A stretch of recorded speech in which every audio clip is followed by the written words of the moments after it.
atau karena jechuudhaan gara qabsuutti dabarsaa nu ba'a masii baga nagaadhaan dhuftee bakka isaa eebbisuu Amen, amen. yeroo kee fudhattee barumsa tuufaa kana nu barsiisuudhaaf akkasitti waamicha keenya kabajee argamuu keetiif gooftaan siyaa kabajuu waaqa siyaa eebbisuu kana booddee sitti nuuf fagaane. Yeroo kana booddee jemmaa keeti. Ulfina argadhaa waaqayyo sinaa eebbisuu. Eebbifamaa hundumti keessan nagaa keessanii hundumtuu. Nagaa galata Rabbii waaqayyo eebbifamu noori. Waaqayyo sinaa eebbisu hunduma keessanii.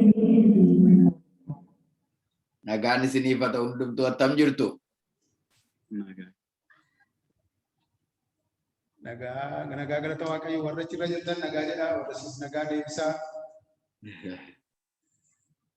Egaa torban darbe walii gallee turree hundumtuu viidiyoo keenya banannee warri kaanituun dubbatanii dafanii banatanii waaqayyo isaan haa eebbisu. Ulfina argadhaa hundumti keessan lubaa nagaa keessanii akkam jirtu? Naguma nagaa siif haa ta'u lubaa nagaa galata waaqayyo akkam? Maatiin nagaadhaa? Waaqayyo galannaa ta'u bakkee nagaadhaa? Gooftaaf galannaa ta'u baga nagaa taatanii. Ameen ameen baga nagaa taatanii baga nagaan dhuftanii. Ameen. Ulfinni waaqayyo keenyaaf haa ta'u hundumti keessanii waaqayyo torban kana guutuu nagaatti nu eegee guyyaa har'aan nu ga'uusaatiif guddifnee waaqayyoon galateeffannaa. Torban darbe waa'ee duuka buutummaa irratti walii wajjiniin barannee turre. Egaa barumsa kana yeroo baratan mana barumsaa keessaatii gaafa baratan qoramsa jira. Qormaata darbuu jira, kufuun jira. Kanaaf inni kun illee gaaddana qormaata dabarsinee hin kuffiifna miti. Booddee qormaaticha abbaa maddarbee kufuu isaanii ta'a. Waaqayyo sinaa eebbisuun jedhaa. Kanaaf waa'ee duuka buutummaa irratti waliin barannaa. Torban darbee isan jalqabee ammas isumanitti fufaa. Duuka buutuu inni irraa mallattoo duuka buutuu torban darbee waa'ee duuka buutuun barsiisee ammoo mallattoo duuka buutuu jireenyi duuka buutuu maal fakkaata? Man jedhu irratti dubbadhaa. Walii wajjin gabaabaatti waaqayyoon kadhanneen itti fufa. Hallelujah. Urgumkaa jireetanii darbee maqaa kee waammadhee si wajjin laga baay'ee ceensi dinqisiifadhee. Urgumkaa jireetanii darbee maqaa kee waammadhee si wajjin laga baay'ee ceensi dinqisiifadhee. Urgumkaa jireetanii darbee maqaa kee waammadhee si wajjin laga baay'ee ceensi dinqisiifadhee. Darboollee darbatameen ture makkan hin kaanetti garuu gargaarsaati naaf gooteen jiraadha marraatti. Diinni kiyyoo maree marmaree utumaa darbatu ulfinattan darbee jiraadheem gooftaa si haa galatu. Kunoo akkas waaqayyoon eeggaachuun kunoo akkas maqaa isaa waammachuun kunoo akkas waaqayyoon eeggaachuun kunoo akkas maqaa isaa waammachuun.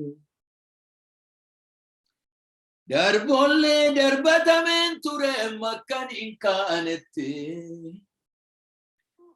garuu gargaarsaati naaf gooteen jiraadha marraatti. Diinni kiyyoo maree marmaree utumaa darbatu ulfinattan darbee jiraadheem gooftaa si haa galatu. Hallelujah. Oh.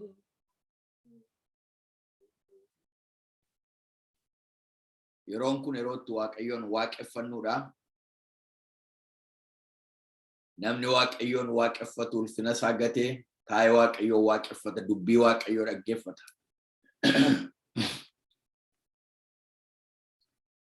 Yesus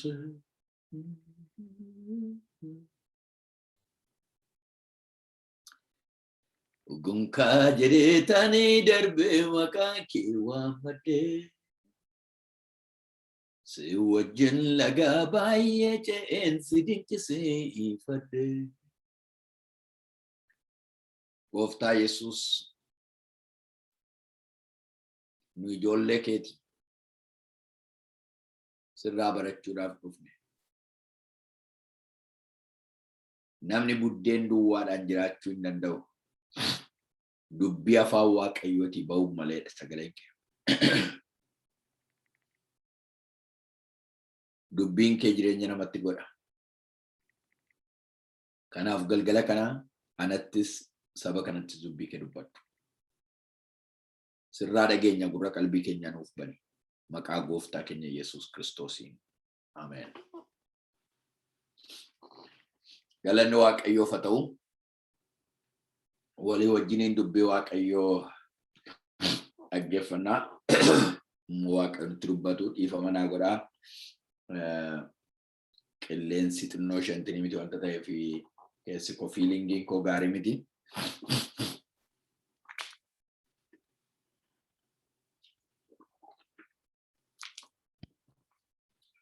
Wangeela Yohaannis boqonnaa 8:31 dubbiseen walii wajjiniin waan Waaqayyo nutti dubbatu dhaggeeffannaa. Warri laayinii irra jirtan please kaameraa kee banattan baay'ee namatti tola. Sabni sagalee lubootaa kana dhaggeeffachuun eebba guddaa qaba. Dhaggeeffadhaa.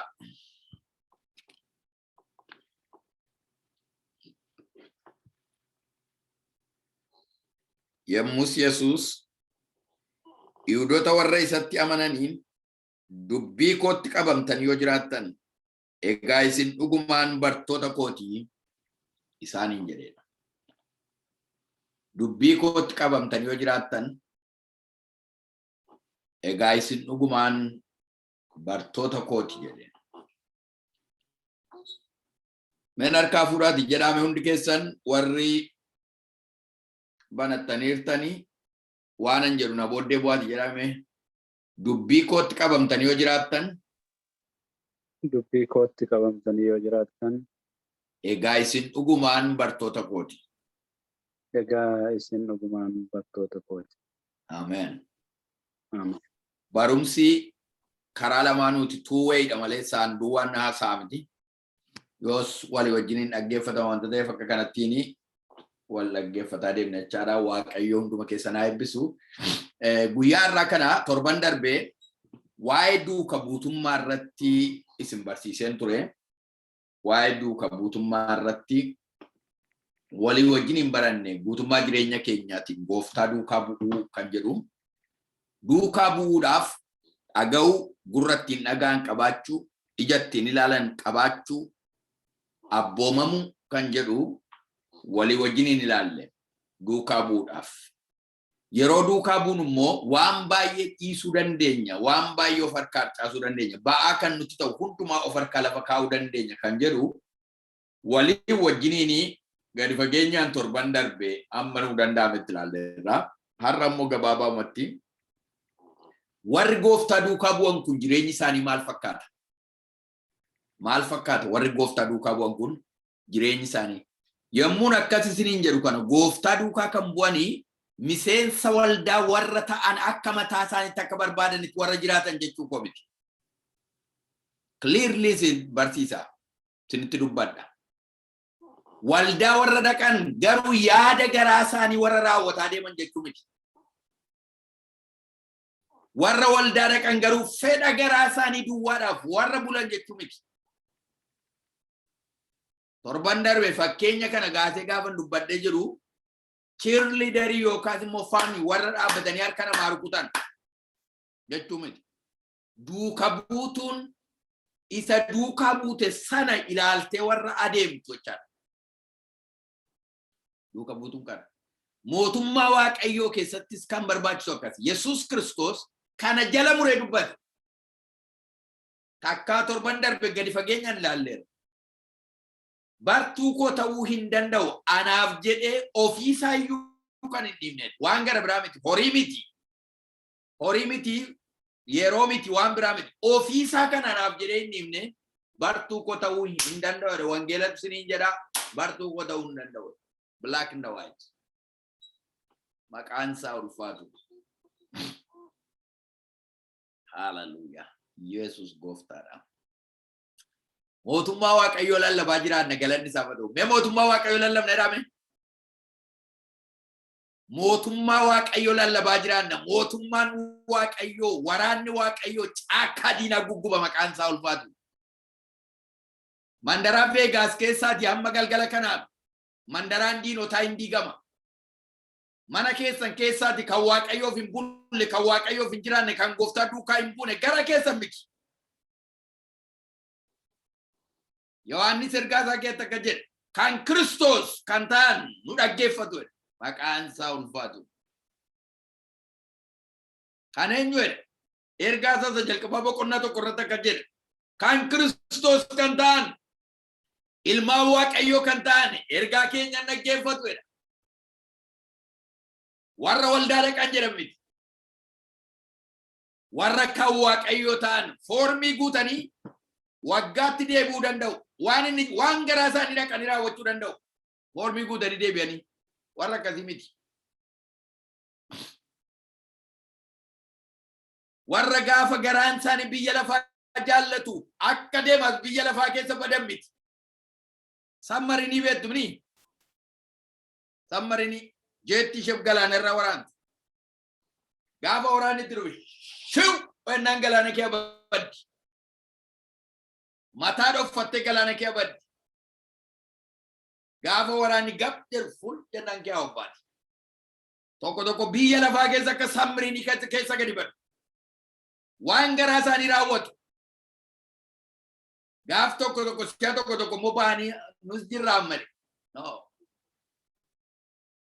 duuka buutuun akkamiti bifa waaqayyoo bifa ilma waaqayyoo farraa qabdi maqaan isaa ulfaatu haleluuyaa galanni waaqayyoo haa ta'u tu waldaa goo keessa ta'e yoo wana wal kaanitti ameen jedhu maqaan isaa ulfaatu ameen galanni isaa haa ta'u barsiisarran ture ganama ulfinni waaqayyoo haa ta'u kanaaf duuka buutuun amalli ishee maaliin tokko dubbii sagalee isaatti qabamanii jiraatu dubbii sagalee isaatti qabamanii jiraatu kutaan amma dubbadde kan akka jedha yemmus Yihuudoonni warra isatti amananiin Yihuudoota ilaa dhaggeeffadhaa Yihuudoota Yihuudii dhumti sanyii filatamaadha Yihuudoonni dhumti sanyii filatamoodha isa duwwaa mootumin warra anatti amananiin jedha Yesuus warra anatti amananii isatti kan amananiin akka jedha Yihuudoota qomoo filatamoodha jechuun isin hin baasu sitti amanneerra jechuun isin hin baasu eenyaan akkasitti jedhala dubbii kootti qabamtanii yoo jiraattan namni miyuutiin keessan banaa ta'e mee dubbii kootti qabamtanii yoo jiraattan jedhame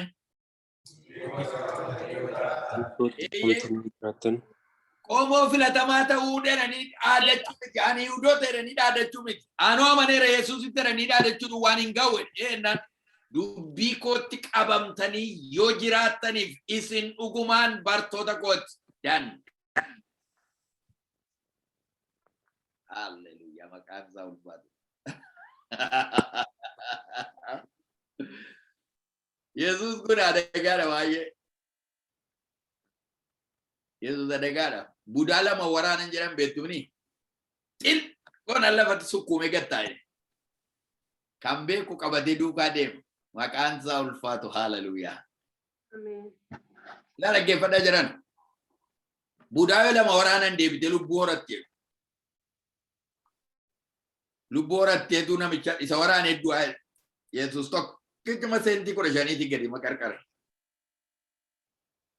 Noi dhufanii bira naanna'anii amanneerraaf nu sitti amanneerraa jirraaf nu jedhan nu sanyii Yihuudootaa jennaan. Yihuudooti warri dhufa isatti amananii jennaan Yesuus immoo akkasitti jedhe. Kanaan isin hin galtan jennaan eennaan dubbii kootti qabamtanii yoo jiraattan isin dhugumaan bartoota kooti jedhe. Dan. Hallelujah.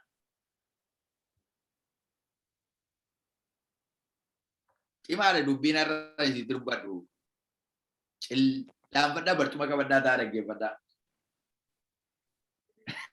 Galanni ta'a ta'u. Hin beeku nama tokko keessan hin beeku. Lubaa fi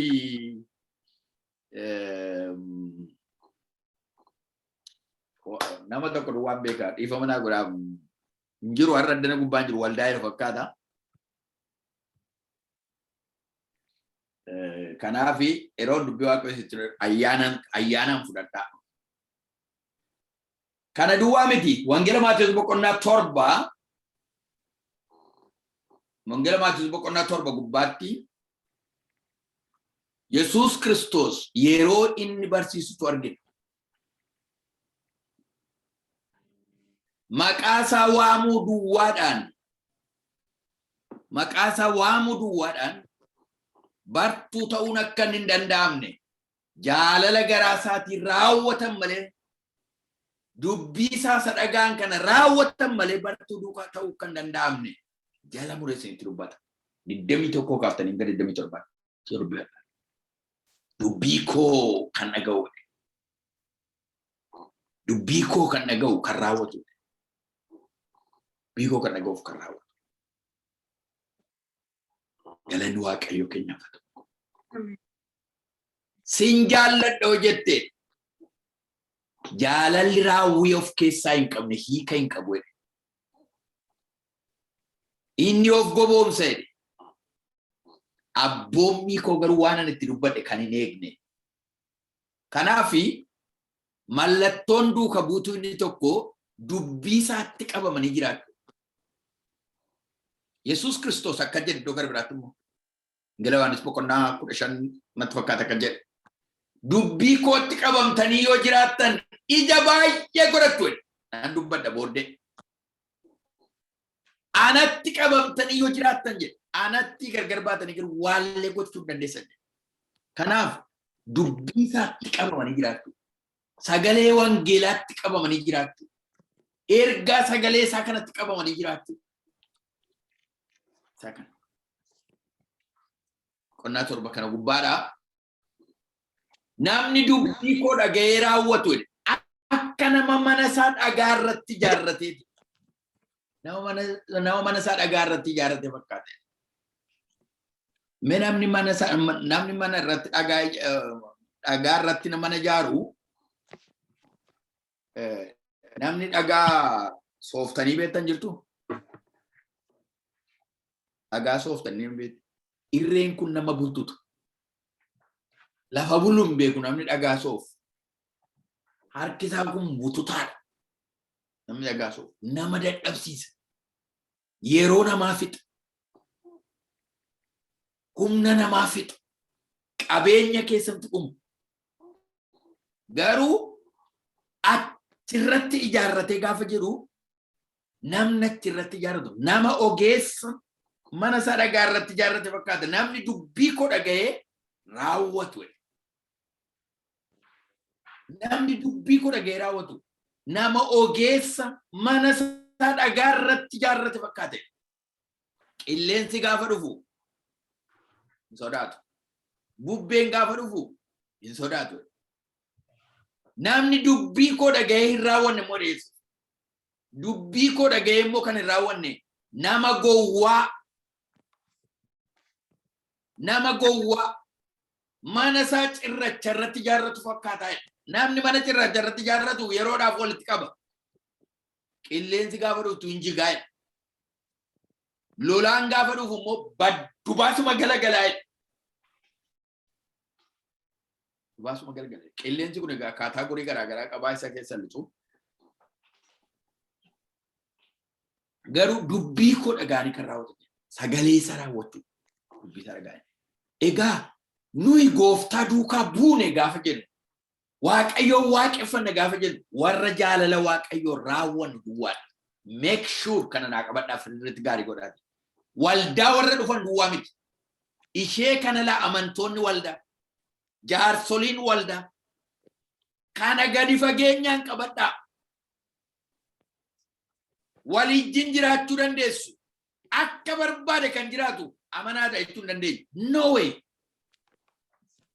nuyi ilmaan waaqayyooti seexanni sammuu keenya karaarraan jallisuudhaaf namoota fiidee laguutu kanaaf dubbii waaqayyoo dhagaanii kan raawwatan ergaan fayyinaa keessa kan jiru jireenyi isaanii jireenya mootummaa waaqayyoof ta'u warra qabu lammaffaa irratti jaalala warra qaban jaalalaan beekamu duuka buutuun inni lammaffaan duuka buutonni maaliin beekamu jaalalaan beekamu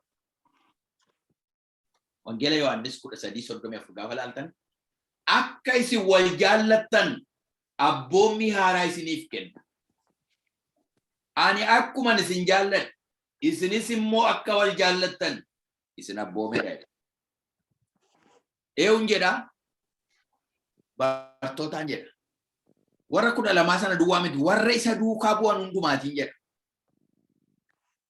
akka isin wal jaallattan abboommi haaraa isiniif kenna walijjin waaqeffannaa nagaa waliin gaafannu nagaa waliin gaafannu make sure la kana naa beekaa dhiifama naa godhaa dhiifaman qabu jala lallabaa dhiifaman gaafatanii ilaa beekaa namni eessaa jiraatu waldaa kamii waaqeffatu lafa barbaade jiraatu duuka buutuu Kiristoos warra biyya lafaa biratti illee haa ta'u nuyi duuka buutuu Kiristoos gaafa taanu duuka buutuu Kiristoos gaafa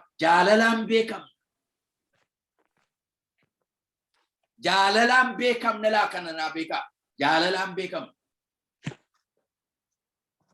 of eeggataa sirbaa warran keenyaa itti jedhanii hantuunni walii isheetiin of eeggataa sirbaa warran keenyaatti jaalalaan beekamna nuti warri Kiristoositti amananne warri dubbii waaqayyoo qabnu warri gooftaa duukaa buune jaalalaan beekamna kanaaf abboommi haaraan isiniif kennan namaa inni naan akkan isin jaalladhe walii keessan isinis jaalladhaa jedhe qoramsa miti kun firoota koo qoramsa hin fakkaatu baay'ee qoramsa guddaadha attamitti akkan isin jaalladhe akka gooftaan na jaallatetti luba lamaayyoo jaallachuun hin ulfaatu amma egaa hin ulfaata jennee gara booddeetti ol gotan tun ta'in gara qulqullummaatti guddachaa deemna gara sanatti guddachaa deemna jibbuun dhaadannoo miti jaallachuutu dhaadatama maleessa wangeela Yohaannis 13:35 jaalala yoo waliif qabaattani kanaan namoonni hundinuu akka isin bartoota koo taatan isin beeku jedha 35 irraa wangeela Yohaannis 13:35 jaalala yoo waliif qabaattan jedha eenyutu haasaa ana kamisootu ani kunoo nama waaqayyooti ilaan kun Kiristoos duukaa bu'eera nama waaqayyooti ani jedhee dubbatachaa deemame walii keessaniif jaalala muusin qabaattanii namoonni warri kaan bartoota koo akkasin taatan beeku jedha afaanii nu dubbanne gaafa si'a tokko mati dubbanne kaan si'a tokko amanamu si'ana anis keessuman jira wanta ta'eef namnu si'a tokko amantoota nu jechuu ulfaata warra biyya lafaatu fooyyee qabayyuu fakkaata yoo wal lolle araaramuudhaaf warra biyya lafaayyuu wayyanatti fakkaata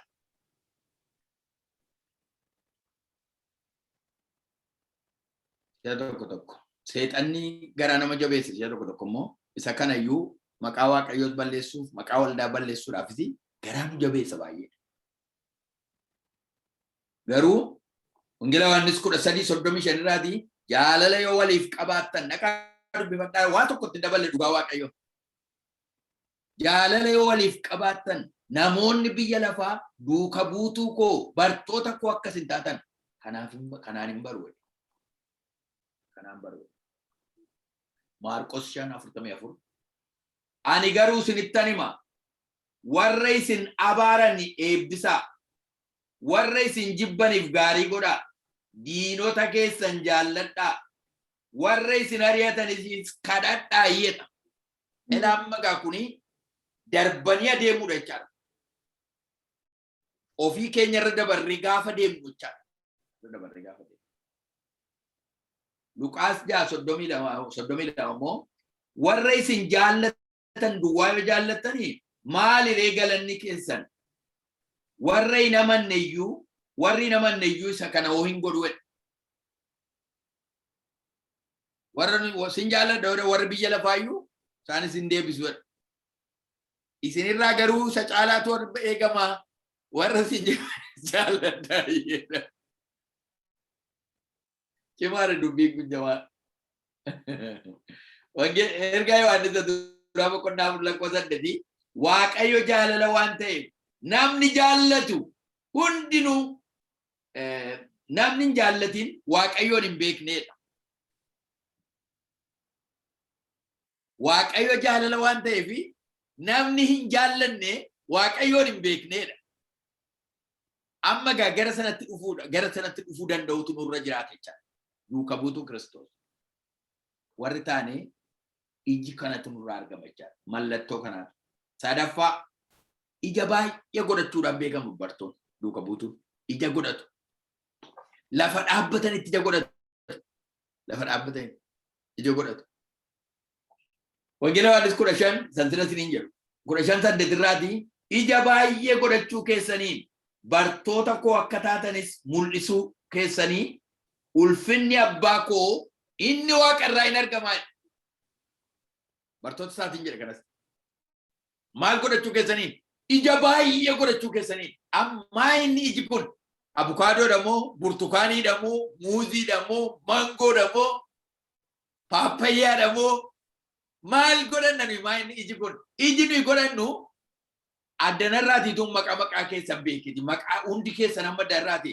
Gaaddiseen shuumataanii gammachuun addana gubbaa kan jirtan hunditti keessanii ija godhattu jechaadha.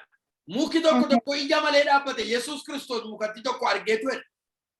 Ija hin qabdu baala malee ija hin qabdu. Fagootti immoo argamti. Jira itti yeroo isheen yerootti baala godhatan iyyuu hin ture baalattiin mukatti. Ishee tokko utuu waanu keessa jiraatin balbal jedha. Yeroo ishee iyyuu hin ture baalattiin. Baala godhattee naan Yesuus beela'eera wanta ta'eef halaalatti argee beelumti Yesuus kun maal laatanni jaalala abbaa koon dheebodha beelaa sanni jedhu sana malee biddeena miti. Ennaan halaalatti argeetu ijarraa cirachuu nyaachuudhaaf gaafa ni dhaqu isheenoo baala malee hin qabu. Ina baareedha. Lammaffaa ijaan godhatin ittiin jedhee gogi ittiin jedhe. Ganama gaafa deebi'an goddeetti jedhan. Goddeetti jedha macaafa qulqulluun. Ilaalaa ija godhachuu kun maal agarsiisa isinitti fakkaate? Utuu ija hin qabaatin, utuu jireenya fakkeenya qabu hin jiraatin fuula Waaqayyoo dura dhaabbachuu tajaajiluu.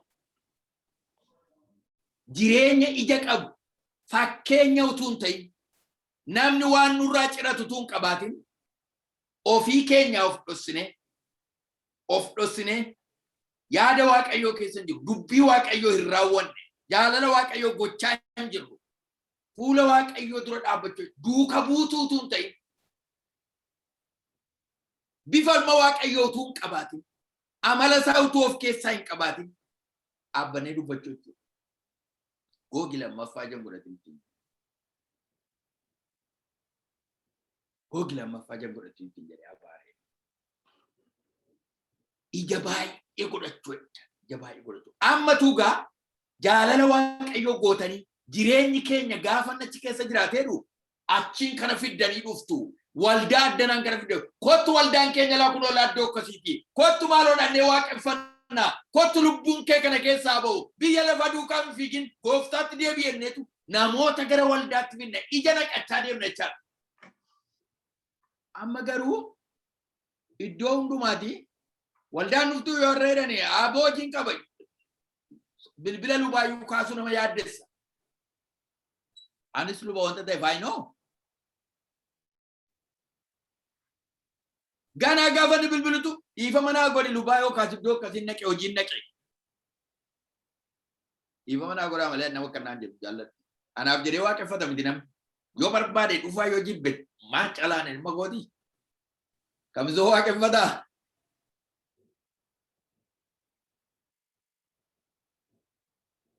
gaaf tokko waldaa keessatti namni tokko hin jiru barcuma duwwaa irratti wangeela lallabeera biyyatti. Namni tokko ittiin hin jiru qofaa koo dhaqee gitaara koo danarra kaawwadhee namni hin jiru noormaali isaan waldaa oolanii tun ta'in hin ari'atan reebanii caccabsanii ari'an warri naannoon sun nama warra amane. Qophaa koo taa'ee jirma lafa buufadhee boo'ee waaqayyoon galateeffadheen ka'e. Waaqayyo torban isaatti lafichatti abidda qabsiise maqaan isaa ulfaatu. Abiddatti qabsiise lafichatti. Maraatuu magaalaa sana jeequu utuu isaan ilaalanii fiigaa didichaa dhufe maqaan isaa ulfaatu. Qullaa kan fiigala abbigaarra akkasii dhufe. Maqaa nama Naazreeti Yesuus Kiristoosin taa'e gadi gaafa jedhu xibbannaan gad taa'e. Sooressi biyya naannootti sanatti beekamu immoo dhukkuba ishee almaazee kan beektu isheen akka biddaa nama gubdu ta'u.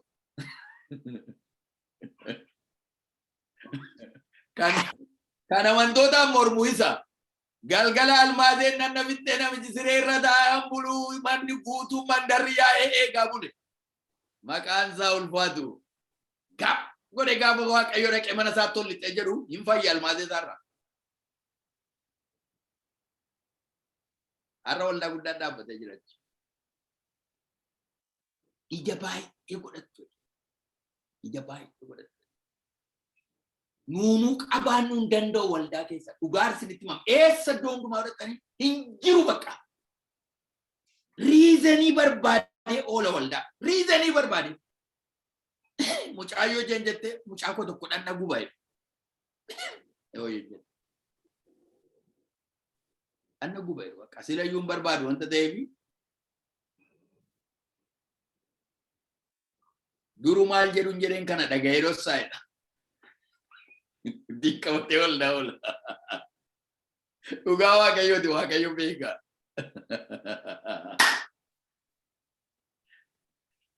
Lubaanii babalaa godhaa gaasinitti dubbadha. Gooftaadha Yesuus maqaan isaa ulfaatu. Bakka hundumaa jira. Ammatu biyya lafaa kana keessaa Ameerikaa kana keessaa namni waaqeffatu dhubeeteeti nama mootummaa waaqayyoo galatti dhiba miti.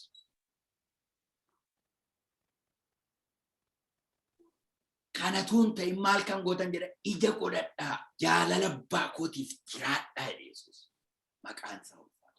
Yommuu isinitti dubbadhu seexaa akkasiin godhattaniif isinitti dubbadha malee baay'een isin jaalladha mootummaa waaqayyoo keessatti. Utuu isin ija godhattanii waldaan Veegaas kunoolaa akka kanatti gaafa jedhamu isin hin gammachiisu waldaanii namoonni akkas ta'an gaafa jedhu nu warra lallabu miti ni dhaga'u hin gammada. Ni dhaga'u hin gammada. Maqaan isaa bara baraan ulfaatu. Ija baay'ee godhadhaa. Attami jettamii ija baay'ee godhadhaa.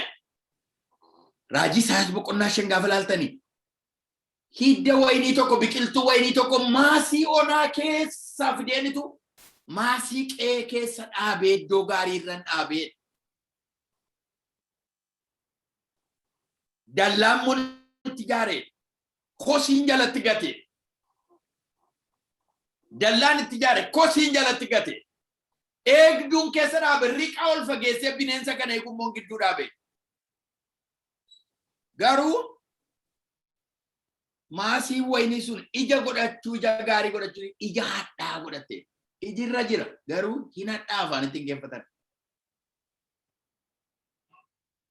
Gurbaa tokkotu godhanii rakooti sirba dhaqeedhan sirba danda'anii durbi babbareedduun inni itti sirbu fira hundi isaaniiyyuu sirbuu barbaadu isheen sunis fira isheen kunis fira isheen sunis fira jennaan akka jedhee mammaa jedhan hin jiru jechuuf jira alagaa jechuuf fira jarana jedhan akkas taate wayinitti ija ofirraa qabdi garuu hadhaadha afaanitti hin geeffatan maa jechuudha kun jireenya nama ofitti hin buufne qoraattii dhaddee akka itti qabate ta'a yoo namni itti dubbate ganaa rifeenji gochuudhaaf qophaa'e ta'a fedhe jireenya akkasii jechaadha. Iji irraan jiru jechuuf ija qaba iji isaa garuu ija isa kan waaqayyoo miti ija hadhaa ija seexanaa ija dheekkamsaa ija dallansuu kan akkasiitu irra guutee jira gaafa achi dubbachuu jedhamu jedhu laaftetti qaban kana booddee abbaan wayinii dhufee tokko jedhee maaloo yaa jedhana meekottaa walgahii teenyaati maasii wayinii kootiif waan ani hin godhin yoo jiraateef kottaa natti maamee jedhee jaarsa waan mannaa baay'een itti dadhabe jalan sooqenan arame kosiin jalatti gate biyya fagoo irraan fide iddoo gaariin dhaabe ija minyaanaa godhate dheneege garuu ija hadhaanaa godhate maal godhu maal natti faradaa waan ani hin godhin yoo jiraate natti faradaa jedhe waan inni hin godhiniif hin jiru waan hundumaa godheeraaf waan hundumaa godheeraaf kana booddee carraa tokkitti naa kenne carraa tokkitti kenneef carraa tokkitti kenneef inni mureen balleessa kana booddee iddoo taa'umsa ishee lafa ciisicha bineensaan godhatti jedhe lafa ciisicha bineensaan godhan nagaa isheen qabdu irraa kaasa boqonnaan dhoowwadha lafa ciisicha bineensaan godha qabeenya isheen harkaa tamsaase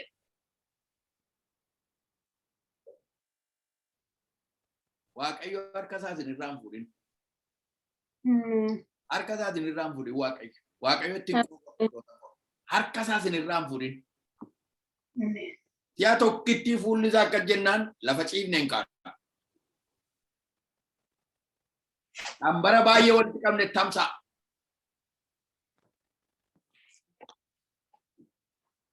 si'a tokkitti ta'enna carraa tokkitti naa kenni hin jedhee sokkee laala ija baay'ee godhadhu laphee keessan harkaan qabadhaatii atiidhaan maqaa keessa waamaatii ija baay'ee godhadhu waaqayyoon hin gaddisiisin ija godhadhu yaa namummaa koo ija godhadhu yaa sammuu koo iddootti deebi'i jaalala waaqayyoo raawwadhu fedha waaqayyoo raawwadhu jedha ofii keessatti dubbadhaa fedha waaqayyoo raawwadhu ofiif hin jiraatin dubbii waaqayyoof jiraadhu ittiin jedha ofii keessatti dubbadhaa.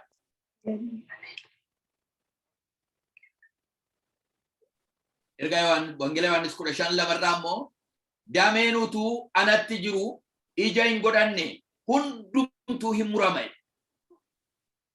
Utuu anatti jiru kan ija hin godhanne dameen hundumtuu hin murama. Abidda keessatti sin gatama. Ittiin jedhe Yesuus. Luqaas 14:25 namni gara koo dhufu abbaa isaatii fi haadha isaa haadha manaa isaatii fi ijoollee isaa obboloota isaaf obboleettota isaa ofii isaas ana caalaatti kan jaallatu bartuu koo ta'uu hin danda'u jedhee bartuu koo ta'uu hin danda'u jedhee Luqaas 14:27 fannoo isaa baatee ana duukaa kan hin buune bartuu koo ta'uu hin danda'u ittiin jedhe jala muree Maatiyos 10:34-38 maatii isaa keessaa namni Yesuus caalaatti baay'ee kan jaallatu yoo qabaate bartuu Yesuus ta'uu akka hin dandeenye jala muree dubbata. Kanaaf ija baay'ee godhadhaa jedhe. Arfaffaa irratti maal nuun jedha? Isarraa barachuu. Bartoonni amalli isaanii tokko mallattoon isaanii tokko hin baratu ta'anii isarraati. Irraa baratu ta'an. Yesuus irraa baratu. Irraa baratu ta'anii. Duuka buutuun mallattoon isaanii inni tokko gooftaa irraa baratu ta'an. Gooftaa isaanii irra ta'anii baratu. kan nama dhibu halkaniif guyyaa utuu isaanirraa addan bahin waggaa 3 walakkaa utuu isaanirraa addan bahin dubbiidhaan akka namas hin barsiisu kana hin barsiisa ture akka koo kana mootu ta'e jireenyaan illee fakkeenya ta'uudhaan isaan barsiisa ture. Ilaala dubbiidhaan akkan dubbadhu kana hin dubbatu Yesuus hin barsiisa ture dubbiidhumaan hin barsiisa ture fakkeenya garaagaraa fudhatee barsiisa ture kana duwwaa amma miti jennaan jireenyallee sheerii godhaaf ture laayifii isaa hundumaa sheer godha kanaaf dubbiidhaaf hojiidhaan agarsiisa ture Yesuus. Jaalladhaa jedhee jibban barsiisu. Araara godhaa jedhee diinummaan barsiisu Yesuus. Dubbatee immoo argisiisa. Akka jaallatu gadi qotee gadi buusetti argisiisa. Akka jaallatu. Garaa laafessa ture gara laafaa. Hin argu turan. Utuu ofii nyaati nyaachise.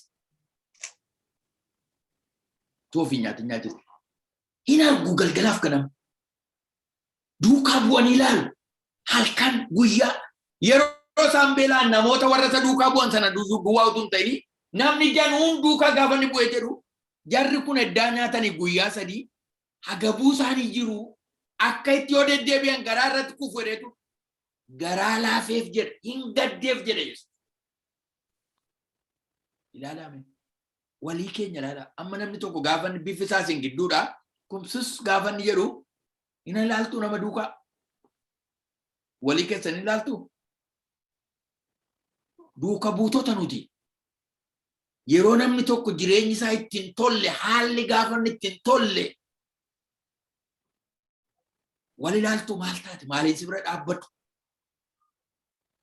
jireenya obbolootaa jiraatu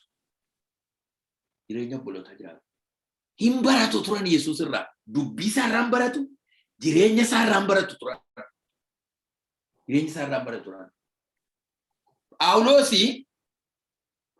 Phaawulos gooftaa adda fudhate karaa Damaasqoo irratti adda fudhate booddee Galaatiyaa boqonnaa 1:12-17 torbettanii Kiristoos anatti mul'achuu isaatiin wangeelicha nan argadhe malee ani namatti hin fudhanne namni sana hin barsiifnedha. Eenyutu itti mul'ate barsiise? Kiristoostu itti mul'ate barsiise. Namni sana hin barsiifne ani karaa Damaasqoo irratti natti dhufeetu lafaan na dha'eetu natti mul'ate kan sana godhate na barsiise. Ani waggaa 3 biyya Arabaa keessa taa'een afaan Kiristoos irraan baradheedha. Afaan Kiristoos irraan hin barsiisa. Warra 12 immoo duukaa turanii utuu irraa addan bahin jireenya isaa hundumaa sheerii godhe. Inni reefu jireenyaan itti argisiise. Dubbiidhaan barsiisa. Yeroo inni barsiisu namoonni nuti warri kaan iyyuu qabuu gaafa dhufan jedhanii hin dinqisiifatu turan yeroo inni barsiisu. Maali kun kan akka namicha kanaatti dubbatu takka arginee dhageenyees hin beeknu nuyi. Yesuusin yeroo inni barsiisu kan akka namicha kanaatti dubbatu arginee dhageenyee hin beeknu kun raajota keessaa adda ta'a. Ala namarraa nune kun waaqarraa dhufe ta'a malee ittiin jedhu turan yeroo inni dubbatu. Hin barsiisa. Yoo garaan keessan banamee barachuudhaaf hin teessan ta'e eessatti qabees hin barsiisa gooftaan. Duuka buutonni gooftaarraa baratu. Mi'aan duuka buutuudha jedhame?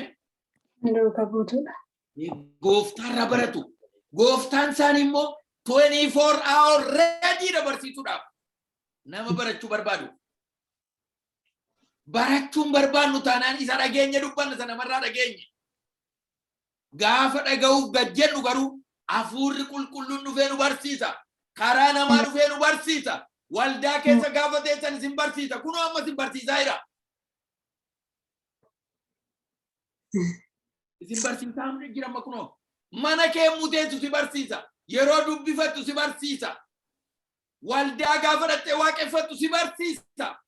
Nuwa waaqeffachuuf yeroo hin qabnu yoon barannaa gooftaarraa. Yoon barannaa birrii 10 nu darba birrii 20 nu darba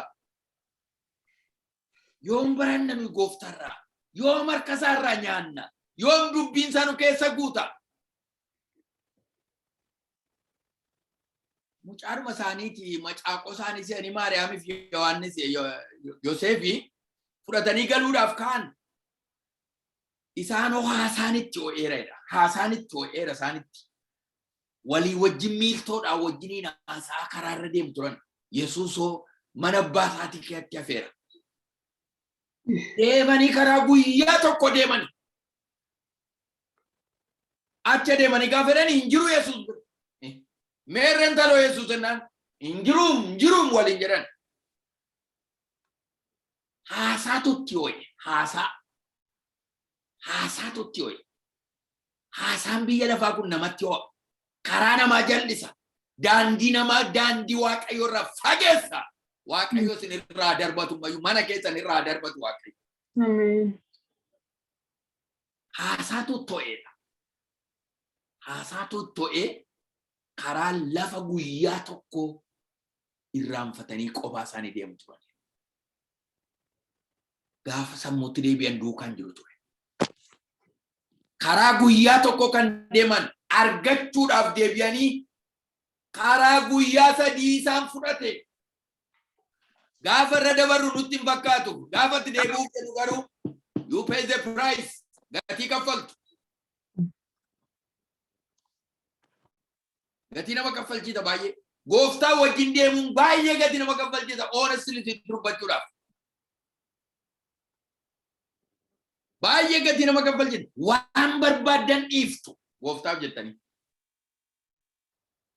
akka haasaamu miti akka miidiyaa kanarraati haasaamu gooftaa wajjin jiraachuun waan sitti tolu dhiifta lafa dhaquun sirra hin jiraanne dhiifta bakka gooftaaf jettee that's it akka haasaamu kana miti soodeessan miti jireenya duuka buutu qabaachuun isa kana kanaaf waldaa keessa gadi hin taa'u namni lafa raajii duwwaa kan inni dhaabbachuu barbaaduuf dhedheegan inni galuu barbaaduuf kanaaf waan lafarraa haasa'u waan gurra namaatti tolu duwwaa dhaga'uu barbaadudha Timootiyos gaafa dubbatu isa dhaga'uu barbaadu waan jireenya namaa mootummaa Waaqayyootiif qopheessu ta'e isa dhaga'uu barbaadu amma waan asitti dubbatu kuni waan mootummaa Waaqayyootiif isin qopheessu biyya lafaa kana irratti immoo jireenya jiraachuun isiniif ta'u akka isin beektaniif garuu mootummaa Waaqayyootiif deebi'anii gaafa jedhanii dhaqanii arganii akka dheekkamuu wayii ta'anitti maali abbaan kee faatii keessi barbaadu ittiin jennaan galagalee ilaalee abbaan kooti faatii koo jaalala abbaa koo warra raawwatan obboloonni koo warra kanaadha mana abbaa koo keessatti argamuun anaaf hin ta'u egaa Yesuus gooftaadha haleluuyaa mucaa Waaqayyoo jiraate kan jedha gaaffii mana abbaa kootii keessatti sanbata guddaa obboroo bariidhaan bahee argamuun naaf hin ta'u jedha malee daldalarra naaf baddanne maqaan isaa ulfaatu Yesuus gooftaadha. Nama godhaa warri dirqama taatanii maandaatorii taatanii hojjettan namichi kun balaa nutti buusa akkanaan jedhu.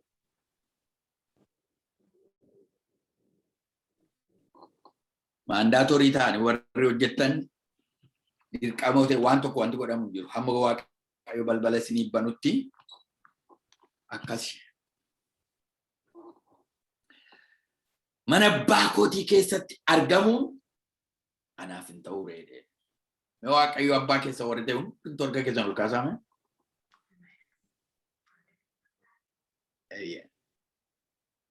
Nus akkasuma akkuma isaati malee gara biraa miti nus mucaa Waaqayyooti wanta ta'eef decision inni fudhate sana fudhachuu danda'u qabna. Fakkeenya nuuf ta'uudhaaf dhufe malee gararraadhuma ta'ee dachaa nutti jechuu hin danda'a ture. Karaa nu irra dabarre irra darbee nutti argisiisuudhaaf dhufe. Akka odeessan miti. Ilmi Waaqayyoo Yesuus bara baraan gooftaadha. Duuka buutota isaa akka taanuuf nu waame. Duuka buutota isaa akka taanuuf. Maatiyos boqonnaa 11 lakkoofsa 29 gaafa laattan hundumti nu gara koo kottaa'e kaabarraa hin waama ba'arraa hin waama karaa lixaa hin waama karaa dhiyaa hin waama karaa goodaaf gararraadhaan hin waama addunyaa kanarraatiin hundumtinuu ba'aan keessan kan isinitti ulfaate gara koo kottaa jedhe Yesuus. Nama hundumaa waama kan nama dhibu. Ba'aan keessan kan isinitti ulfaate hundumtu gara koo kottaa. Isinirraa fuudhee isin boqochiisa. Lubbuu keessaniifis boqonnaan argattu. Jedhetu waan jokko sonaan salphaadha itti jedhetti dubbate. Isa fudhadhaatti. Isa fudhadhaa waan dhaadhe anarraa barataa. Anis garraafi kanan gadoof deebise anarraa baraa. Anarraa baraa. Eenyurraa baran namni yaadu? Eenyurraa baran? Gooftaan kan inni nuuf kaa'e hafuurri qulqulluun isin barsiisa. Kan isin barsiisu daandii kan isinitti argisiisu isiniifan kennan. Hafuura qulqulluun isin irra jira. Isin keessa jiraata. Kakuu haaraa keessatti ilma Waaqayyoo Yesuusitti kan amanatan hafuurri qulqulluun isaan keessa jiraata. Anatti kan amane ani isa keessa jira. Akka abbaa keessa jiru kan natti amane ana keessa jiraata. Ani immoo abbaa keessa jira. Kanaafi hafuurri qulqulluun isin keessa jira. Irraa barattu. Yesuus isin keessa jira. Irraa barannu. Yohaannis 4:20. Ergaa Yohaannis duraa 2:20. Isin garuu isa qulqulluu sanaan dibamtaniittu. Hundumti keessanis beektotaadha. Datti kana qabadhaame. Kaanza ulfaatu. Miskiina nuyi maaloodha seetu. Ergaa Yohaannis 2:20 akkasitti niin jedha kunoo. Hunduma keessanii. Isin garuu isa qulqulluu sanaan dibamtaniittu. Hundumti keessaniyyuu beektota isiniin jedha. Hundumti keessaniyyuu beektota. Beektota hundumti keessaniyyuu eenyutu isin dibe? Isa qulqulluu sanaan dibamtaniittu. Amma danarra kan jirtan ilaa dubbii Waaqayyoon isinitti dubbata. Confirmation macaafa qulqulluu dhaqaa dubbii hodhaarraati. Hundumti keessan isa qulqulluu sanaan dibamtaniittu erga jedhee booddee hundumti keessan beektotaadha. Warra isarraa baranne jechuudha. Warra dubbii Waaqayyoo fudhanne jechuudha. Warra ergaa jireenyaa dhageenye jechuudha. Isin beektota itti jedhee. 27 irraa immoo akkumarraati. Dibanni isin isa biraa fudhattan garuu isin keessa hin jiraata. Inni waan isin barsiisuuf nama biraa isin barsiisu. Inni waa isin barsiisa. Namni biraa isin barsiisu. Isin barsiisuu hin barbaachisu. Hafuurri isa inni dibata jedhamee kuni waa'ee waan hundumaa isin hin barsiisa. Waa'ee waan hundumaa isin hin barsiisa. Isa dhugaadha. Somnis keessa hin jiru. Egaa akkuma inni isin barsiisutti isatti jiraadha. Egaa akkuma inni isin barsiisetti isatti jiraadha. Ergaa Yohaannis duraa 2:27 gubbaa. Kunummaa. Kanarra yoon dubbachaa ture kanarratti dhumu wanta ta'eefi ishee tokko sinii dabaleen fixa. Sa'aatiin koo deemeera waan ta'eef dhiifama guddaa. Shanaffaa irratti gadi of deebisuu mallattoon duuka buutotaan tokko gadi of deebisuudha. Gadi of deebisuudha. Waan lama duwwaa dubbadhee poointii ishee dhuma dubbadhee raawwadha. Dhiifama naa godha sa'aatiin sokkeera. Gadi of deebisuu mallattoon duuka buutotaa tokko gadi of deebisuu. Efeesiyoon 4:1. Egaa ani hojii gooftaatiif hidhamee kanan jiru waamicha isa itti waamamtan sanaaf akka ta'utti akka jiraattan isin nan gorsa. Gadi of deebisuudhaan garraamummaadhaanis walii wajjin jiraadha. Gadi of deebisuudhaan. Jireenyi duuka buutotaa tokko keessaatii mallattoon isaan irraa argamu gadi of deebisaniitu jiraatu jechaadha. Gadi of deebisanii jiraatu. Hiriyyaan koo anarra hin caaledhaniitu yaadu. Hiriyyaan koo anarra hin caaledhaniitu yaadu.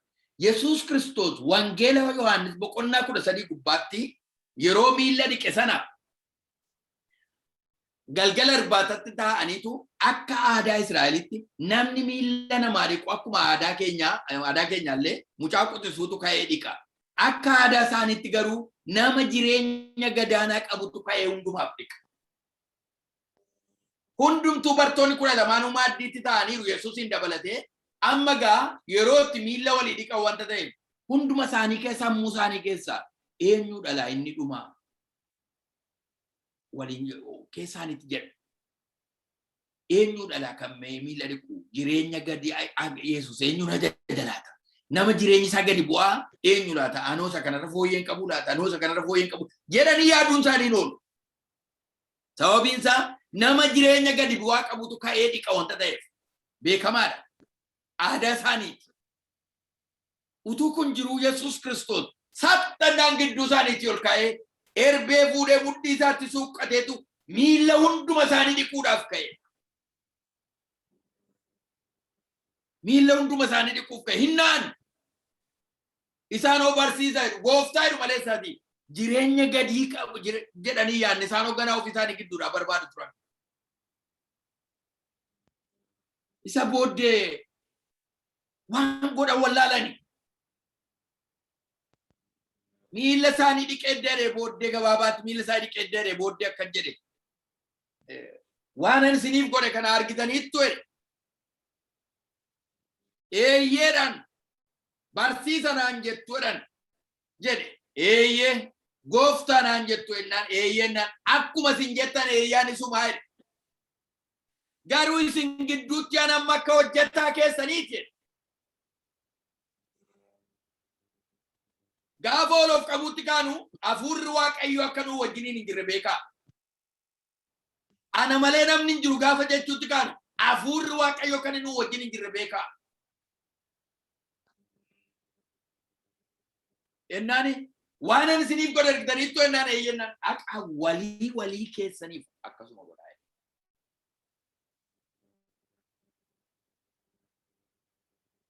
Walii keessaniif akkasuma godhaa.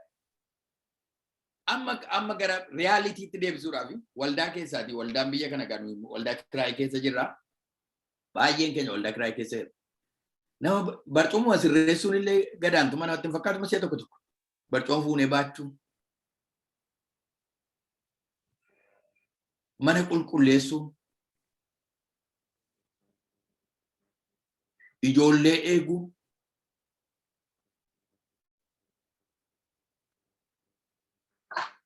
Wanti meeqa waan nuti meeqa mee ilaalame mee jireenya keenya har'aa borii kana keessatti hunduma keenya ilaalaa dhugaa isinitti dubbachuudha. Nuyi jireenya duuka buutummaa jiraanna.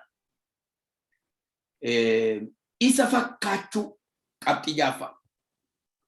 Isa fakkaannee jiraachuu. Efeesiyoon 5:1. Akka ijoollee jaallatamootti fakkeenya Waaqayyoo fudhadhaa. Akka ijoollee jaallatamootti fakkeenya Waaqayyoo fudhadhaa. Efeesiyoon 5:1. Qorontos isa jalqabaa tokko irraa immoo egaa akkuma ani fakkeenya Kiristoos fudhadhe isin immoo fakkeenya koo fudhadhaa jedhe. Isin immoo fakkeenya koo fudhadhaa. Akkuma fakkeenya Kiristoos fudhadhe. Ofii isaati akka jedhe. Elaa yaa firoota koo yoo barbaadan arguu yoo barbaadan anaan madaa Kiristoos tunarraa mul'ata. Godaannis isaa ammayyuu hin banne narra jira. Narra jira. Ani san fakkaadha. Isin immoo naan fakkaadhaa. Bifa isaa qabaachuu. Phaawulos akka jira. Hamma isin bifa ilma Waaqayyoo qabaattanittanii amma isin bifa ilma Waaqayyoo qabaattan fakkaatti ilma Waaqayyoo amma isin qabaattanittanii isin qirixaadha. Amma isin fakkaatti ilma Waaqayyoo qabaattanitti isin qirixa jechuun joint muree gidduudhaa baaseenitu akka inni gargar hin baanetti keessa gashaadha. Hamma isin bifa isaa qabaattan jedha. Bifa ilma Waaqayyoo hamma isin qabaattan. Hamma isin amalli isaa isin keessa calaqqisutti isin qirixa. Nama dhukkuba gaa wanti qirixamu. Hamma sanatti Galaatiyaa 6:17. Egaa ani godaannisa madaa Yesuus qaba ture. Namummaa koorra jira. Waan an qabuu fi si'achi namni tokko iyyuu ana irrakkisin godaannisa madaa Kiristoos ofii korra waan hin qabuuf namni tokko iyyuu kana booddee ana irrakkisin ani kan saa ta'uu kootiin milikitan narra jira. Haaduudhaan of gube miti jara namichi kun. Jireenya isa fakkaatu jechuu isaatirraa kana fee qaama isaa kanatti haaduudhaan wayiin gubate miti, sibiilaan gubate miti. Godaannisa madaa Kiristoos narra jira. Namni kana nurratti argaa galafanii jiraannutti mandara keessatti waldaa keessatti kana nurra jira jechaadha. Amala Kiristoos nu gaa calaqqisa jechaadha. Mallattoo duukaa buutotaa isa kana fakkaata. Waaqayyo gooftaan isa dhageenye nuuf eebbisu. Mana keessan haa eebbisu. Mee harka keessan gara Waaqayyootti ol fuudhaame. Waaqayyo dubbii kanaan isin haa eebbisu. Isin amma sagalee Waaqayyo kan dhageessan Waaqayyo sagalee isaatiin isin haa eebbisu. Jireenya geddaramaa qabaadhaa. Jireenya bifa ilma Waaqayyo fakkaatu. Ilaa intalli kun kan gooftaa fakkaata. Ilaa garbichi kun kan gooftaa fakkaata. Namni bakkeedha gaafa isin ilaalu amala keessan, adeemsa keessan, jireenya keessan irratti Yesuusin akkan ilaalutti bifa geddaramaa hafuurri qulqulluun isin irraa haa kaa'u. Waldaa keessan jireenya geddaramaa qabaadhaa. Waaqayyo mana keessan haa eebbisu. Waaqayyo jireenya keessan haa eebbisu. Waaqayyo hojii keessan haa eebbisu. Waaqayyo tajaajila keessan haa eebbisu. Ba'uuf galuu keessanitti eebbi Waaqayyo gooftaa maccaa isin irraa haa buufatu. Maqaa gooftaa keenya Yesuus Kiristoosiin. Ameen. Eebbifama. Dhiifama gaa yeroo keessan baay'een fudhadhe yoo ta'eef. Waaqayyo gooftaan sinaa eebbisa rukuna eebbifama. Ameen. Barsiifamaa tuumee baay'ee gaariidha. Mee miyuuti irraa kaasaati lubaanii Waaqayyo gooftaan isaa eebbisuudha. Garaa keenya irraa fudhannee Waaqayyoon eebbisnaa mee eebbisa.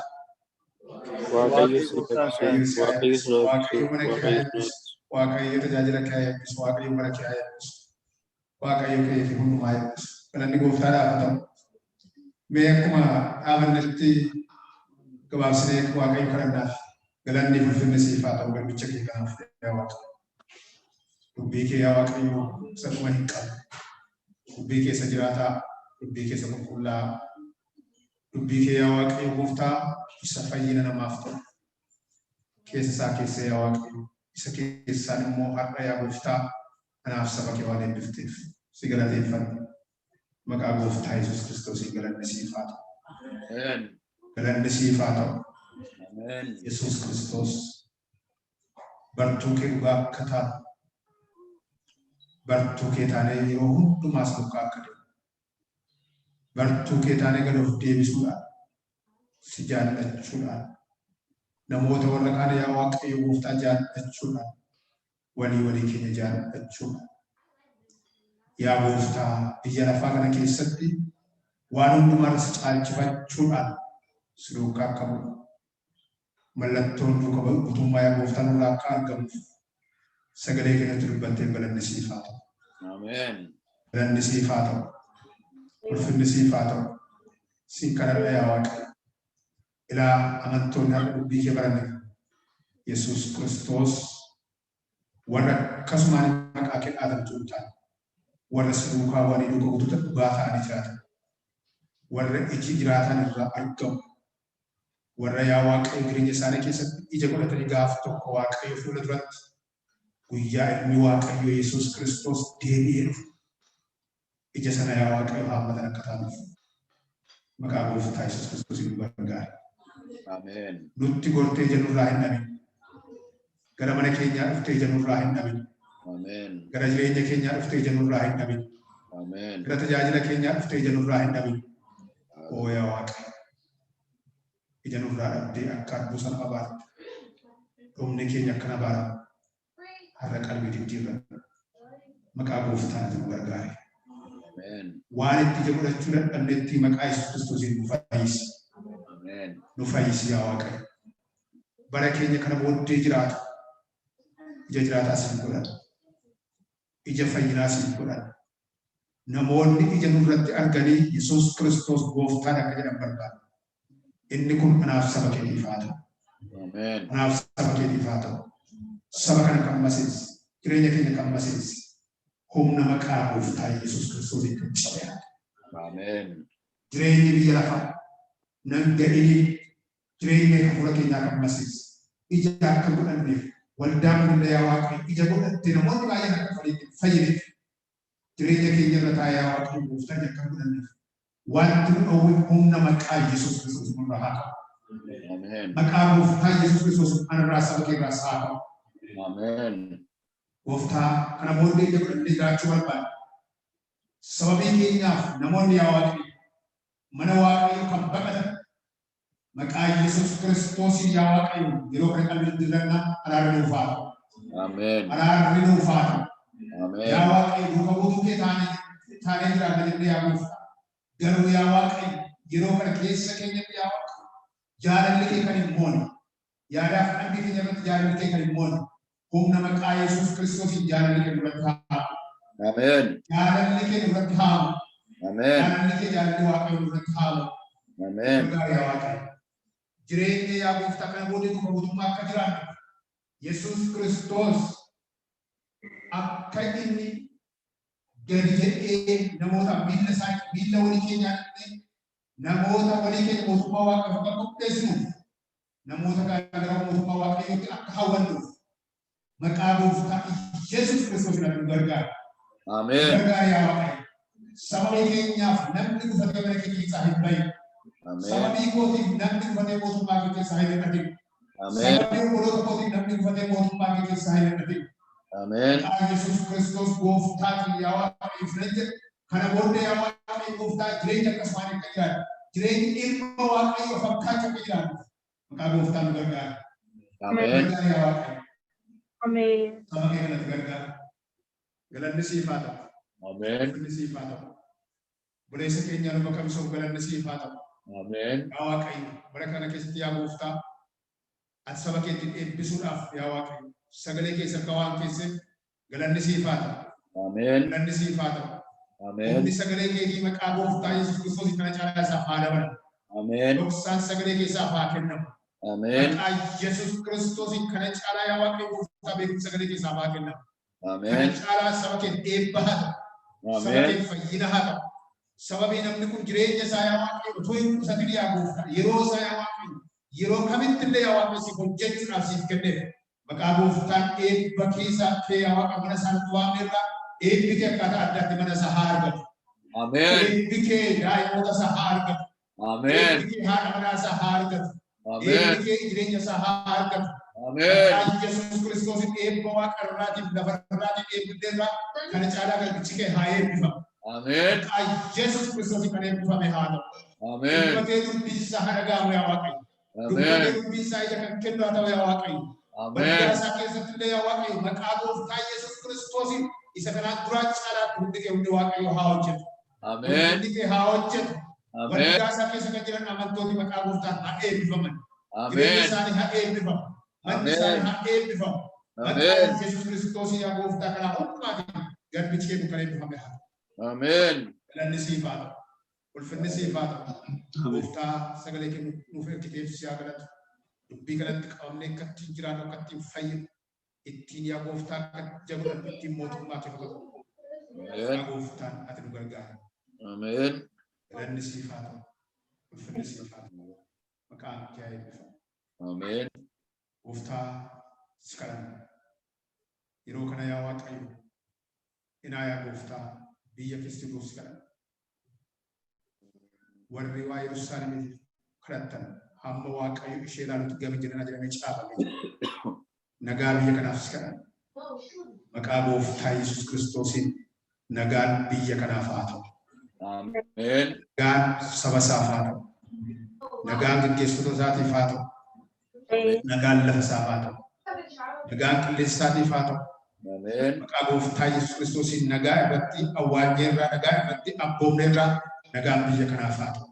Amen. Sababii adda addaatiin yaa Waaqayyo biyya kana nagaa dhowwuudhaaf kan barbaadu kan hojjetu humni nagaa dhowwatu humni nagaa boorisu maqaa gooftaan biyya kanarraa kan diigame haa ta'u. Amen. Biyya kanarraa kan cabe haa ta'u.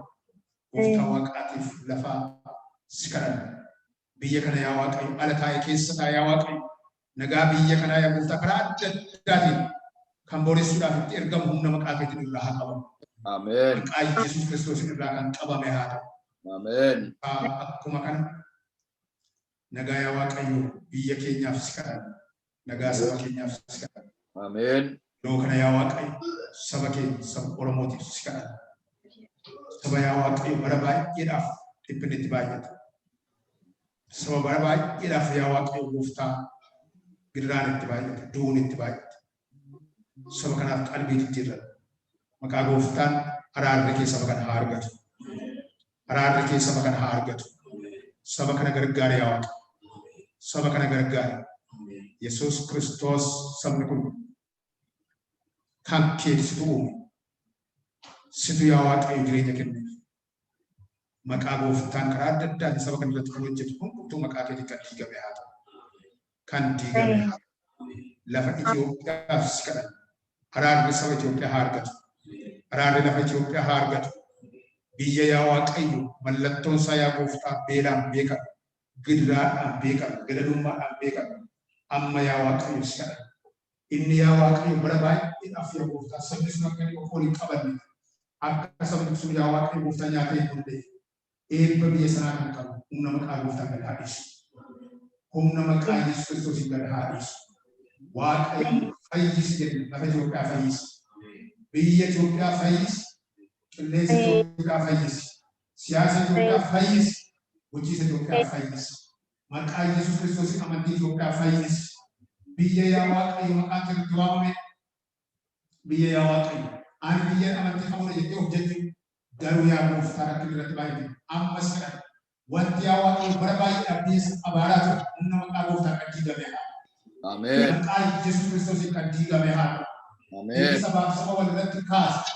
Inni yaa Waaqayyo gooftaa namootaaf namoota wal irratti kaasa. Maqaa Yesuus Kiristoosiin humna diinaa yaa Waaqayyo. Lafa sana irratti yaa gooftaa dhiiga dhangalaasa baay'isuudhaaf, lubbuu namoota baay'ee baasuudhaaf, akka gamaa lafa dhiigaa gochuudhaaf inni bahe humna maqaa gooftaan kan rukutame haa. Ameen. Maqaa Yesuus Kiristoosiin biyya sanaa kan rukutame haa. Nagaan biyya sanaaf haa. Araarri kee biyya sanaaf haa. Biyya sana yaada. Galanni siif haa ta'u. Ulfinni siif haa ta'u. Torban keenyaaf Waaqayyo kadhanna. Gooftaa amantoota kanaa torban isaanii kana